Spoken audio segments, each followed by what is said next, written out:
우리 하나님께서 원하신 것이 무엇일까요? 우리가 보통 사람 얘기하는 왜 예수 믿냐 그러면 착하게 살고 싶어서 또 건강하게 살고 싶어서 안 믿는 사람 똑같은 그런 얘기 하는 그런 우리 그리스도인들이 가끔 있어요. 근데 그게 아니죠.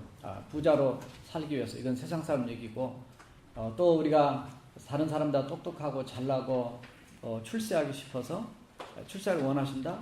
화목하길 원하시고 사랑하길 원하시고 평안하길 원하시고 건강을 원하시고 물론 하나님께서 우리 하나님의 백성들을 다 축복하길 원하십니다. 지금 말씀드린 모든 것이 다 성경에 많이 흐르고 있는 하나님이 우리를 향한 하나님의 원하심, 소원이에요. 하나님의 백성들이 하나님의 뜻대로 잘 살아서 많은 은혜와 축복을 누리고 살기 원하는 것이 우리 하나님의 그 사랑의 마음인 줄로 믿습니다. 하나님 오해하시면 안 돼요. 하나님 우리를 잘 되기를 원하는 거지 우리가 망하기를 원하는 게 아닙니다. 우리 역시 마찬가지예요. 우리가 하나님 앞에 그러면 우리는 뭘 원하는가? 저도 마음이 평안을 원하고요. 근심이 사라지길 원하고요. 건강을 원하고 우리 자식이 잘 되기를 원하고 또 사업도 잘 되기를 원하고 또 내 꿈이 이루어지기를 원하고 평강하기를 원하고 평탄하기를 원하고 많은 우리 꿈들을 가지고 하나님 앞에 기도도 합니다. 근데 그거 나쁘지 않아요. 그게 옳은 얘기입니다. 성경에 그걸 구하라 그랬어요. 그러니까 다 맞는 얘기예요. 그런데 여기에서 멈추면 안 되는 거죠. 거기에 플러스 하나가 더 있습니다. 그것은 바로 하나님의 깊은 정말 원하는 소원이 하나가 있어요. 그 원하는 소원 때문에 예수님이 이 땅에 오셔서 십자가에 죽으시고 부활하셨고 그리고 성령님을 보내주셔서 역시 우리에게 감동, 감화, 역사하셔서 또 그거를 감당하길 원하세요. 그 지경, 그 영역을 우리가 터치하지 않고 있는 상태에 있는 우리의 삶이 너무 많아요. 우리 전도부장님 되신 이혜경 씨 오늘 기도 은혜를 하셨는데 바로 거기에서도 참 우리가 하지 못한 이런 부분들이 우리 있단 말이죠. 하나님 우리에게 정말 원하시는 게 무엇일까? 사도 바울은 예수님 만나고 변화된 다음에 디모데 전서 2장 4절에서 그랬어요. 하나님께서 우리에게 원하시는 것은 모든 사람이 구원을 받으며 진리 대신 예수 그리스도 그분을 알길 원한다. 하나님의 말씀을 알면 예수님을 만나게 되고요. 또 예수님을 알면 하나님의 말씀을 이해하게 돼요. 뿐만 아니라 베드로전서 3장 9절에서 그랬어요. 3장 8절에서부터서 하루가 천년 같고 천년이 하루 같은 이것을 여러분 기억하라. 하나님 앞에는 사람에게는 하루가 있고 이틀이 있고 있지만 하나님 앞에는 하루가 천년 같고 천년이 하루 같아요. 그러니까 하나님을 현재적으로 다 보고 알고 계세요. 많은 사람들이 주님을 기다리다가 왜 주님의 재림이 속히 오지 않을까? 왜 더디 오실까? 이렇게 안타까워.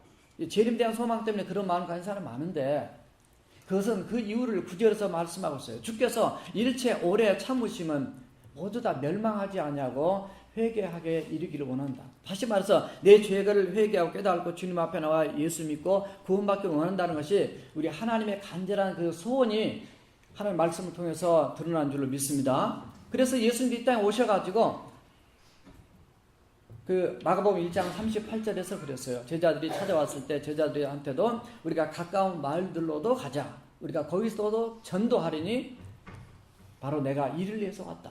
내가 전도를 하기 위해서 오셨다는 거예요. 그러니까 예수님이 십자가에 죽으시고 부활하시고 끝 이게 아니라 예수님이 3년 동안 공생의 생활을 하시면서도 친히 몸으로 보여준 것이 전도 사역이었습니다. 프리칭, 티칭, 힐링을 통해서 결국은 하나님의 나라의 도를 선포함을 통해서 예수님을 만나고 주님 앞에 돌아 예수 믿게 하기를 원하신 거죠. 그러니까 하나님의 마음을 가지고 예수님이 이 땅에 오셔서 그 하나님의 소원을 풀어드리기 위해서 오셨고 그 사역을 삶으로 보여줬어요. 그래서 우리 하나님이 그런 마음을 갖고 계시니까 하나님을 믿는 우리 모든 하나님의 자녀들은 동일하게 우리의 마음에 전도에 대한 부담감이 있습니다. 왜 전도에 대한 부담감이 있냐면 우리의 영원한 주인이시고 왕 되시고 우리의 구원자가 되신 바로 그분이 그걸 원하세요. 회사를 다니면 회사의 사장님이 이걸 원하세요. 학교를 다니면 교수님이 이쪽을 원하세요. 그러면 거기 나가는 회사 직원이나 학생들이 우리 교수님이 우리 상사분이 이걸 원하시는데 그에 대한 부담감이 항상 있는 거죠. 목사가 설교를 하기 때문에 이런 부담감 가지면 안 됩니다. 우리 하나님께서 이런 인생의 구원자가 되시기 때문에 하나님이 원하시기 때문에 당연히 우리가 전도에 대한 부담감을 가져야 될 줄 믿습니다. 근데 이 부담감을 가져야 된다고 하는 게 아니고 성령님이 내 안에 계시면 그 성령님이 내 안에 내주와 계시기 때문에 그분이 원하시기 때문에 자연스럽게 우리가 그 부담감을 영적으로 우리의 마음적으로 느끼게 된 줄을 믿습니다. 왜냐하면 우리 크리스천들은 영적인 사람입니다. 하나님의 성령이 우리 내 안에, 하나님 내 안에 살고 계셔요. 그래서 우리는 그 부담을 자연스럽게 느낄 수밖에 없어요. 안 느끼면 내가 영적으로 죽어 있는 거예요. 하나님이 안 계실 수 있어요, 나한테. 그래서 그 하나님이 내게 원하시는 부담감을 가지고 정말 하나님 성령께서 원하시는 전도를 할 때 그 내 안에 있는 너무 기쁨을 느낍니다. 그거는 내가 생일이라고 축하해줘서 케이크 하나 잘라먹는 그 기쁨보다도 내가 하나님의 말씀에 순종해서 복음을 증거하고 얻는 그 성령님이 기뻐하시는, 속에서 영이 기뻐해서 나를 육신적으로 마음적으로 기쁘게 해주는 그 기쁨은 해본 사람만이 알고, 우리 교회 모든 성도님들은 이미 전도하셔서 이 기쁨을 아신 줄로 믿습니다. 대답이 이렇게 적어서 설교하겠어요, 이게? 정말 하나님의 마음이 내 안에 계셔요. 여러분 죄 짓고 잘못할 때 양심의 가치가 하나도 없습니까? 그렇지 않잖아요. 안 그래요? 죽었어요. 죽은 사람은 말이 없어요. 죽은 사람은 느끼질 못해요. 그러나 우리가 적어도 영적으로 하나님의 자녀로 태어나서 하나님의 백성 산다면은 내 안에 성령이 말씀하신 걸 듣게 됩니다. 양심의 소리를 듣게 돼요. 오늘 칼럼에도 제가 썼지만은 그 쉰들러 리스트에 그 쉰들러라는 사람이 그 양심의 가책의 소리를 듣는, 이게 하나님의 무형의 법이, 하나님의 그 불문법인데 문서로 되지 않는 법이 양심의 법을 우리에게 심어줬어. 그 양심의 법이 하나님의 소리입니다. 물론 화인 맞고 잘못된 양심도 있지만 그 마음의 양심이 터치를 하는 거예요. 그래서 이러면 안 되겠다. 그래서 그 사람이 자기 재산을 다 정말 투자해 가면서 한 명 살려야 되는데 돈 얼마씩 주고 해서 1,100명을 살리고 마지막 유대인 잡혀가는 모습을 보면서 정말 내가 지금 돈이 더 있으면 저 한 명이라도 더 구할 수 있을 텐데, 우리가 많이 봐왔고 우리가 잘 아는 그 쉰들러 리스트라고 하는 그 영화, 정말 그는 신 들렸어요. 예, 우리는 신 받은 자야. 예, 우리는 세상 사람이 하는 그 귀신을 받는 게 아니라, 따라서 하세요. 나는 성신 받은 자다.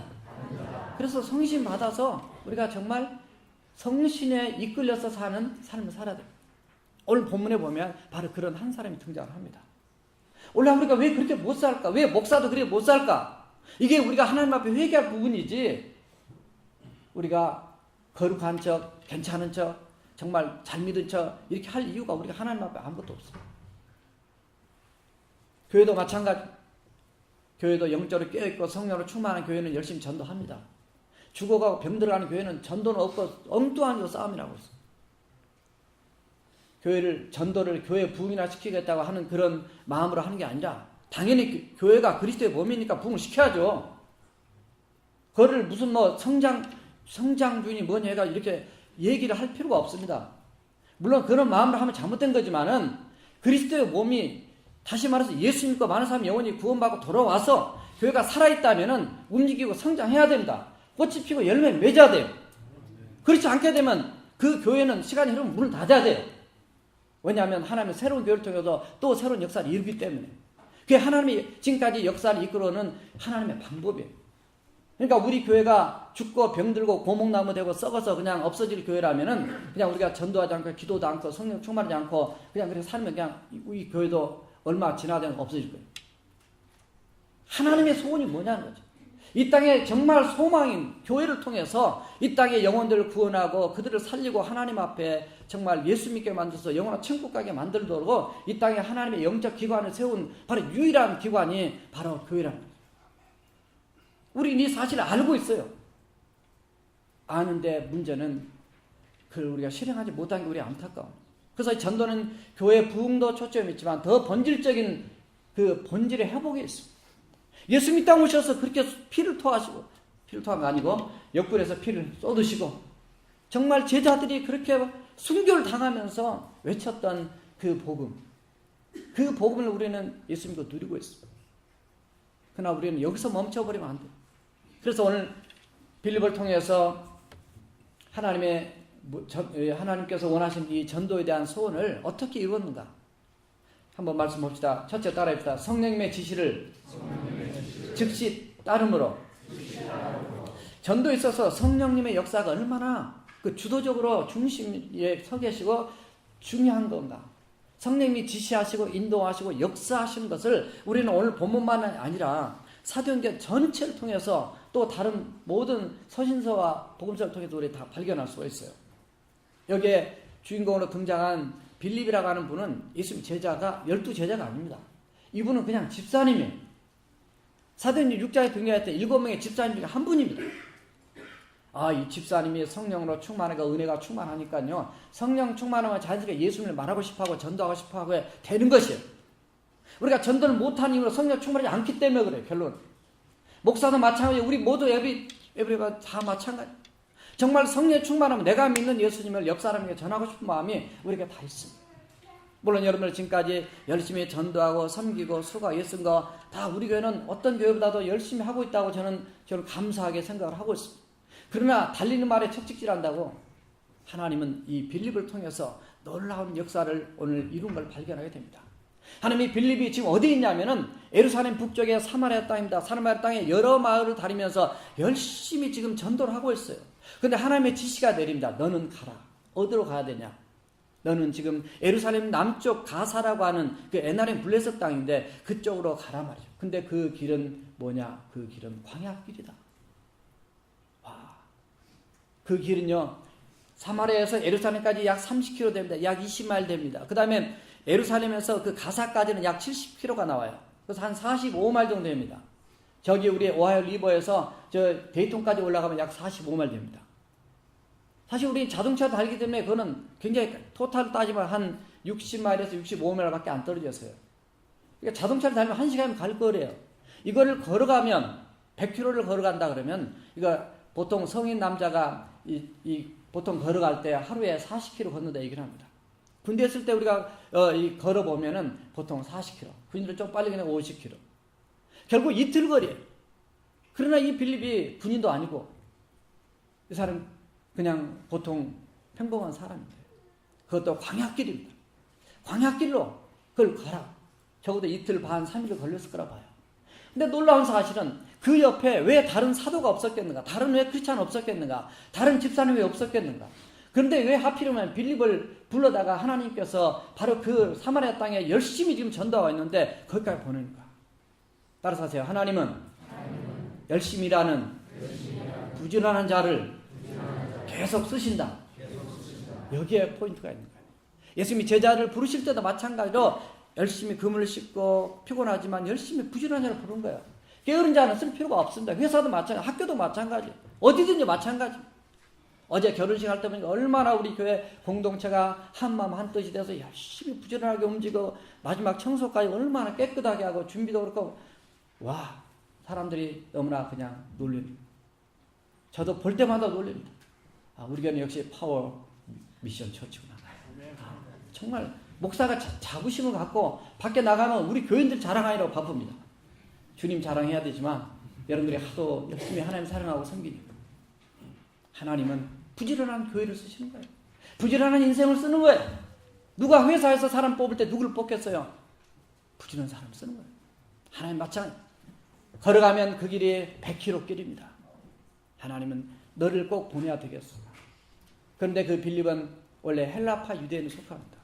왜냐하면 그 7 안수 집사님들을 그때 세웠을 때 그분들은 전부 다 헬라파 유대인들이거든요. 그 가운데서 이 빌립을 특별히 글로 성령 충만한 그가 8장 1절에서부터 전부 다 그 사절 이하에서부터 사마리아 가서 그 열심히 전도하는 그 부분을 발견할 수 있는데 그를 또 보낸 거예요. 하나님 거길 보냈더니 이게 이제 순종인 거죠. 그 먼 길 어떻게 갑니까? 그리고 그 광야길이라고 가르쳐 줬어요. 야, 광야길이다. 가기만 하라 그랬지 거기에 뭐가 있다는 얘기 안 하셨어요. 거기 가면 에티오피아 국고, 여왕 간다게 국고 맡은 모든 국고를 맡은 그 4시가 있는데 그 사람이 지금 내려가고 있다. 이런 얘기 하지 않으셨어요. 제가 몇 주 전에 설교할 때도 그런 고넬료에 대한 설교할 때도 그랬습니다. 하나님이 그냥 가라 그러면 가야 되는 게 이게 참 우리의 순종의 바로 모습이다 그랬습니다. 우리는 다 알아보고 난 다음에 가려고 그래요. 그래서 다 알아보고 난 다음에 그게 어려운 길로 안 가고 싶어. 내가 선택을 해. 하나님이 선택하는 게 아니라 하나님 나를 선택해서 내게 성령으로 감동하셔서 역사하셨으면 그냥 가면은 되는 거예요. 너는 무슨 말을 할지 염려하고 걱정하지 마라. 마태복음 10장 20절에 보면 내가 너에게 무슨 말을 할지 바로 성령께서 너 입에다가 하나님의 말씀을 주겠다. 믿습니까? 우리는 그런 체험을 해봐야 됩니다. 정말 그런 믿음으로 한번 나가봐야 돼요. 그래서 정말 일어나서 움직여 갑니다. 이거 자체가 성령님의 지시에 즉각적으로 순종하는 그런 빌립의 아름다운 모습을 여기서 발견할 수 있는데, 거기에 가보았더니 에티오피아의 그 모든 국고를 맡은 사람입니다. 거기 4시라고 되니까 4시에만 초점 맞추면 안 돼요. 4시가 우리 한국만 4시가 그런 거지, 예, 여기에 이 임금님 측근에서 모든 재정을 맡아보는 아주 총책임자예요. 재무부 장관. 이분이 권세가 있어요. 이분이 참 대단한 분입니다. 이분이 오늘 말씀하니까 예루살렘에 예배하러 올라갔다 내려가는 길이다. 야, 이분은 어떻게 예수를 믿고 어떻게 알게 된지 모르지만은 오늘 말씀 보면 대단한 분이 에티오피아가 얼마나 많이 떨어졌습니다. 거기까지 올라갔다 지금 내려가는 길. 그 내려가는 길인데 또 이 사람을 보니까 수레를 타고 내려가는데 이사야 하나님의 말씀을 이렇게 읽고 있어요. 우리는 버스나 비행기를 타도 책 볼 때 이렇게 피곤함이 빨리 오기도 하는데요. 버스를 타고 이 책을 보면 눈 버린다고 못 보게 하고 실제로 보다 보면 이 멀미도 나기도 하고 그러는데 이 수레를 타고 가면은 얼마나 흔들거리겠어요. 제가 이렇게 지금 해도 잘 안 보인다, 흔들거려서. 대단한 신앙의 열정을 가진 자, 거리를 초월한 신앙, 그리고 수레에서도 하나님 말씀 읽는 신앙. 오늘부터 열심히 하나님 말씀 가까이 가본 게 대단한 분끼리 만났습니다. 빌립, 하나님 100km 넘는 길을 가라오도 가신 거고, 갔더니 이 사람을 뒤에 보게 되는데 그것도 놀라운 정말 하나님의 역사를 통해 만나요. 그냥 갔더니 오늘 29절에 보면 성령님이 말씀하십니다. 너는 수레로 가까이 가라. 그랬더니 거기 그 3절에 보면 이 빌립이 수레까지 달려서 갔다 이렇게 했습니다.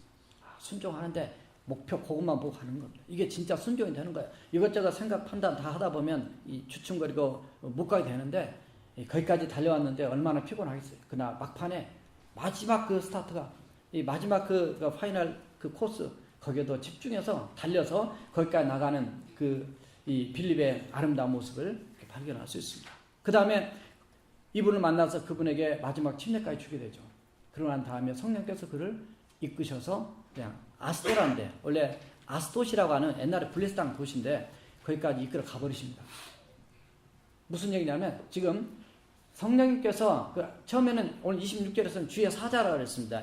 하나님의 그 메신저를 얘기하는데 오늘날 얘기하면 하나님의 성령님이죠. 우리에게는 처음 전도를 시작하게 하시고 중간에도 성령님이 그를 지시하시고 그 다음에 마지막 그 결실까지 맺고 난 다음에도 빌립을 또 이끌어 가버리는 총체적 시작과 과정과 마지막 열매까지 성령님이 이끌어 가시는 과정을 볼 수 있습니다.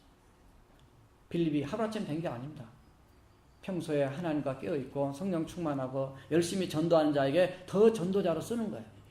그래서 참으로 저와 여러분들이 성령님의 지시가 있을 때, 그러면 나는 지시가 없는데요, 이렇게 이제 우리가 핑계 댈 거리가 또 생기잖아요.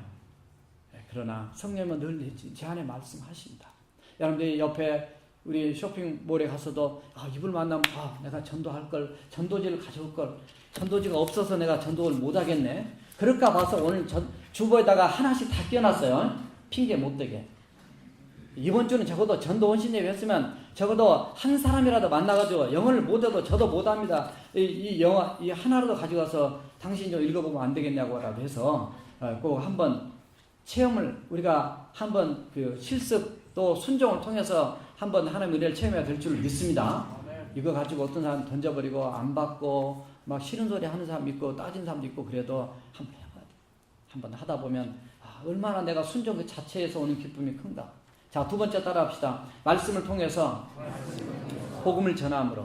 성령이 인도해서 갔어요. 그러나 이제는 그럼 갔으면은 성령이 보이지 않지만 내 안에서 밖에서 역사하고 상대방 마음도 움직여주시고 지금 준비해 놨습니다. 그런데 이때 그러면 나는 어떻게 해야 되냐. 근데 사실 여기에 말씀 전도가 좀 쉬워요. 왜냐하면 전혀 기독교를 거부하는 그 엔티도 아니고 이 사람은 구도자입니다. 사실은 아직 주님을 깊게 못 만나서 있는 상태지, 그래도 영적 갈망이 있는 사람이에요. 적어도 구약 성경을 읽고 이 말씀이 도대체 무슨 말인가 굉장히 궁금하던 차입니다. 참 놀라운 거는요, 여기서 출발했더니 그냥 우리가 따져서 이틀 반 전에 출발했다 합시다. 이 사람은 지금 마차를 타고 지금 예루살렘에서 지금 그 자기 나라 에티오피아로 내려가고 있는 중이에요.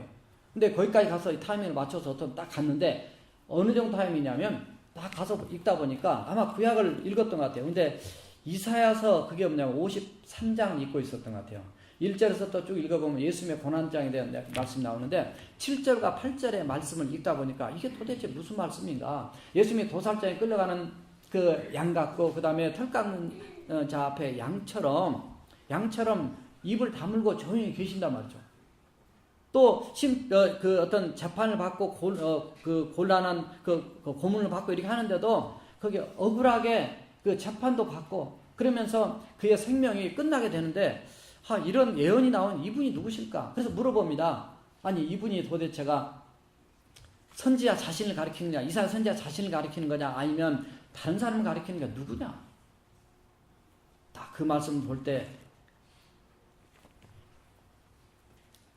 이 빌립을 딱 만날 수 있도록 해가지고 가서 말씀을 풀어줍니다. 제가 이렇게 새로 우리 교회들이 많이 오십니다. 지난주도 교회를 한 번도 안 다녀보신 분이 오셨어요. 한 번도 안 해. 그런 분들이 오시면 궁금한 게 너무 많죠. 질문이 많은 사람을 저는 좋아합니다. 질문 없이 그냥 예 괜찮습니다. 그런 사람 있잖아요. 교회 오세요 그러면 예 가겠습니다. 그러니까 절대 안 와. 이런 분들이 가장 문제예요. 말을 안 한 분들이 사고칩니다. 보통 문 딱 닫아놓고 자기 혼자 뭘 하는지 이런 사람들이 주로 이제 뉴스에 보면 그냥 이상한 짓들을 하는 거예요. 이제. 다 터놓고 얘기를 해야 돼. 궁금하면 얘기를 해야 돼. 그냥 이게 궁금하고 저게 궁금하고 얘기하면 그러면 알잖아요. 하나씩 말씀 통해서 또 성령님의 말씀 통해 역사하거든요. 그렇게 되면 그 사람들은 빨리 결단합니다. 그러니까 더 쉽죠. 그래서 오늘 여기도 보니까 이렇게 궁금한 바로 그에게 이 빌립은 말씀을 풀어서 거기에서부터 출발해서 바로 예수님을 소개하면서 그분이 메시아입니다. 그분이 예수님입니다. 거기에서 복음을 전했다 이렇게 되어 있습니다. 그래서 하나님의 말씀을 통해서 결국 복음을 전해야 됩니다. 우리가 복음을 전하는 그 툴은요 하나님의 말씀인 거예요. 물론 하나님의 말씀을 전혀 모르는 사람들한테도요 제가 전도를 해본 경험으로는 이 성경책을 들고 전도한 게 훨씬 더 효과가 없습니다. 왜냐하면 입으로 얘기하니까 믿는 사람들이 말만 잘한다 이렇게 얘기해요. 그런데 이 하나님의 말씀이 마태복음 보니까 몇 장 몇 절에 이게 하나님 말씀이 이런 말씀이 있고 예수님이 이렇게 예언돼서 오셨고 그래? 그 성경이 그냥 그런 말씀도 있어요? 그러면서 자기도 모르게 마음이 삐딱하고 열린 겁니다. 그래서 그 틈을 통해서 성령님이 역사하시고 말씀 들어가면서 자기도 모르게 믿어지게 되는 그 믿어지는 것도 성경 선물이라고 표현하고 성령 역사가. 그래서 우리가 말씀을 통해서 바로 누구를 만나면 메시아를 만나야 됩니다. 그래서 지난주에 제가 그 리 스트로벨이 썼던 예수님 역사다 그 책을 칼럼에 소개를 했는데 그분도 하나님 말씀을 읽다 보니까 신명기 18장 15절 말씀에서 모세보다 더 나은 선지자가 누구냐 그분이 오신다 그랬는데 그분이 바로 예수 메시아라는 것을 그가 깨닫게 되면서 주님 앞에 그 돌아오게 되는 계기가 됩니다. 그래서 안 믿는 사람에게도 하나님의 말씀은 이게 어떻게 하냐 하는데 이건 내 생각이고 이게 성령의 감동하심이 기록되기 때문에 나는 증거만 하면 역사는 성령님이 하실 줄로 믿습니다. 그래서 복음이 증거되는 거예요. 자 마지막 세 번째 따라합시다. 예수 믿는 즉시 침례를 받음으로 이게 하나님의 마지막 결론적인 소원입니다. 사실은 이게 이제 시작이긴 하지만 오늘 말씀에 보니까 하나님의 소원은 어디로 끝나냐면 기본적으로 침례를 받고 난 다음에 이 사역이 빌립이 끝나고 이제 성령 이끌려 가버리게 되는 거예요. 마치 예수 믿는다 하면서 침례를 안 받는 거는 사랑한다 하면서 결혼하는 거하고 똑같다고 늘 말씀드린 거예요.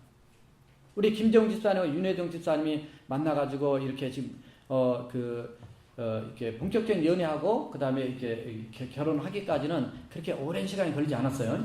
네. 원래 사랑의 결실이라는 거는 화끈하게 빨리빨리 끝나야 됩니다. 이게 뭐 그냥 5년, 10년 질질 끊으면은 그건 사랑하지 않는 거예요. 혹시 이 자리에 그런 분 계시면 회개하시고 오늘 예배 끝나고 바로 찾아오세요. 네. 사랑하면은 빨리 결정을 봐야 돼. 예수 믿으면 빨리 결정을 봐야 돼. 여러분 지금 언제 우리가 이 땅 살다가 끝날지 우리 인생 안 몰라요. 죽고 난 다음에 지옥 가서 아이고 그때 후회하면 그게 누가복음 16장에 나오죠. 부자 나사로 비유해서. 정말 여러분을 사랑하면요. 저는 늘 그렇게 한다. 사랑하고 결혼 어느 정도 이 마음 생기면은 제가 늘 강조한 게 있잖아요. 1년 안에 결혼하셔.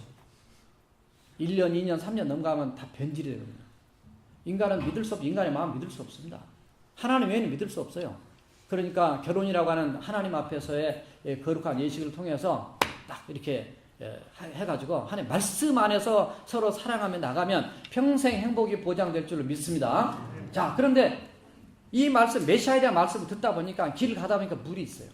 물이 철철철 흘러가는 물을 발견합니다. 이때 누구를 뭐라고 얘기하냐면 이 국고 맡은 내시가 뭐라 하냐면 참 이 말씀 보면 너무나 대단한 사람이에요. 아주 감격이 됩니다. 36절에 보니까 길을 가다가 물이 있는 곳에 이르러 그 내시가 말하되 보라 물이 있으니 내가 침례를 받으면 무슨 그 어리낌이 있느냐 이렇게 말해요. 어떤 분은 오셔서 저 침례 받고 싶은데요. 이런 분도 있고 제발 좀 예수 믿잖아요. 이제 영접하셨으니까 침례 받읍시다. 그러면 아직 준비가 안 된대요. 무슨 준비를 무슨 준비를 하겠어요 우리가. 여러분이 무슨 때를 더 베끼겠어요. 뭐 죄를 더 회개해가지고 여러분을 거룩하게 봐주겠어요. 여러분이 회개를 아무리 해도 하나님 앞에 더러운 죄인입니다. 다 똑같아요. 오늘 말씀용 이 사람은 이분이 메시아인가를 발견하고 이분이 내 구세인 발견하고요. 물 앞에 보고 지금 즉시 나한테 침례 달라는 얘기입니다. 이게. 아니 나한테 침례 주는데 무슨 거리낌이 있습니까? 이렇게 하는 거예요. 그러니까 오늘 아주 답을 굉장히 심플하게 들어가 있어요. 37절 딱 한번 읽어주세요. 37절 시작. 없어. 네, 거리낌이 없어요. 거리낌 없다. 성경을 잘 해놨어요. 이렇게. 없어. 아주 심플한 대답 맞습니다. 사실 이거는 성경 수많은 사본에서 성경 얼마나 정직한 책이냐면은 성경 많은 사본에서 정말 이 말씀을 더 정확하게 쓰고 싶은데 아직 확신이 덜 쓰는 그 내용들이 왜냐하면 옛날에는 카피가 지금 카피머신 있는 게 아니고 쓰고 이렇게 나갔기 때문에 그래서 여기다 지금 못 집어넣은 겁니다. 못 집어넣고 다른 사본에는 이렇게 되어 있어요. 빌립이 이렇게 얘기했습니다. 이르되 내 마음을 온전히 하여 믿으면 가하니라. 네가 진짜 온전히 마음 다해 정말 예수님을 믿으면 가한다. 그러니까 이때 이 내시가 뭐라고 하냐면 내가 예수 그리스도께서 하나님의 아들인 줄 제가 믿습니다. 메시아를 통해서 그분이 하나님의 아들이고 나를 위해서 오신 분을 믿으면 그거 끝난 거죠. 성경은 심플하게 기록됐지만 뭐 그 얘기만 하고 끝났겠어요? 그 메시아 그 이사야장을 통해서 결국은 말씀을 해왔기 때문에 그분이 오신 예수입니다. 우리 사도행전을 통해서 예수님이 그 십자가에 죽으시고 부활하신 내용을 사도들도 계속 반복을 했는데 바로 그 얘기를 합니다. 그래서 가다가 수레를 멈추고 그리고 물에 같이 내려갑니다. 그래서 그들이 they went down into the water 물속으로 들어갑니다. 그리고 빌립 baptized him. 그래서 그에게 침례를 주게 돼요. 그래서 원래는 세례가 아닙니다. 사실은 원래는 물속에 들어가는 거래요. 이게 성경의 모든 내용입니다. 이거는 장로교 목사님도 이제는 신학을 다 하셔서 원어를 공부하기 때문에 다 아는 내용. 그래서 우리가 침례교에서 침례 주는 게 아닙니다. 우리는 성경이 있는 대로 하기 때문에 그냥 침례 주는 거예요. 그러니까 오해하지 마시고 성경 읽을 때도 침례라고 있는데 어쨌든 우리 침례를 받았기 때문에 어쨌든 물속에 같이 들어가서 이제 침례를 주고 올라오니까 주의 영이 빌립을 이끌어 가버리게 되고 그리고 침례를 받고 났던 바로 이 사람은 너무나 기뻐서 갔다는 겁니다. 거기 뒤에 보면 내시는 기쁘게 길을 가므로 그를 다시 보지 못하니라. 자칫하면요 그 사람을 더 의지하게 됩니다. 그러나 둘 다 떨어지고 하나님 성령 이끌어 가버리면요 빌립대로 놀라운 하나님의 은혜를 지금 기가 막힌 사건을 체험한 거 아니에요. 아니 제가 만약에 100km 한 60마일 자동차 운전하고 나서 가가지고 어느 들판에 가서 혹시 마치 안 지나가나 아무도 안 와요. 성령님 인도하심 속에 했더니 이 사람도 아니 이 사람이 누굴까요? 갑자기 어떤 사람 나타나가지고 이렇게 말씀을 설명해주고 침례까지 주고 했는데 이 사람 사라졌어요. 기가 막힌. 그러니까 이 기독교 세계는 이 체험 한 자만이 아닌 겁니다. 이게 너무 신비로운 거예요. 물론 신비주의로 빠져서는 안 되지만 하나님의 역사는 너무나 신비로워. 그래서 빌립은 빌립대로 더 열심히. 그래서 빌립은 순회 전도자가 됩니다. 여기에 보면 아스도에 나타나서 여러 마을을 다니며 복음을 전했더라. 그래서 가이사라까지 올라갔더라. 40절에 그리 되었습니다. 이 빌립의 4 딸들이 있는데 처녀로 예언한 자더라. 그래서 그 사도행전 21장 9절에 보면은 그런 표현 나왔습니다. 온 가정이 성령 충만해서 복음에 쓰임받는 그런 모습을 발견할 수 있습니다. 어떻든 믿는 즉시 바로 하루도 지체하지 않고 그날 베드로가 복음을 전했을 때 어찌할꼬 그들이 회개하고 침례를 받았는데 3,000명이 하루에 다 받은 거예요. 어떻든 이런 말씀들은 뭐 사도행전 여러 군데 많이 나오지만 고넬료 가정도 그날 바로 침례 받았습니다. 오늘 침례 받고 결단하신 여러분들에게도 바로 성령이 기뻐하시고 예수님 침례하고 올라오실 때 성령이 비둘기같이 그 머리에 임하시며 이는 내 사랑하는 아들이요 내 기뻐하는 자라고 마태복음 3장 17절에 그러셨는데 정말 하나님이 가장 기뻐하는 하나님의 소원을 이루어드리는 축복의 바로 열매가 바로 저와 여러분이 받았던 침례고 또 오늘 받게 되는 이분들의 또 침례가 될 줄로 믿습니다. 우리 함께 통성으로 한번 기도하시겠습니다. 오늘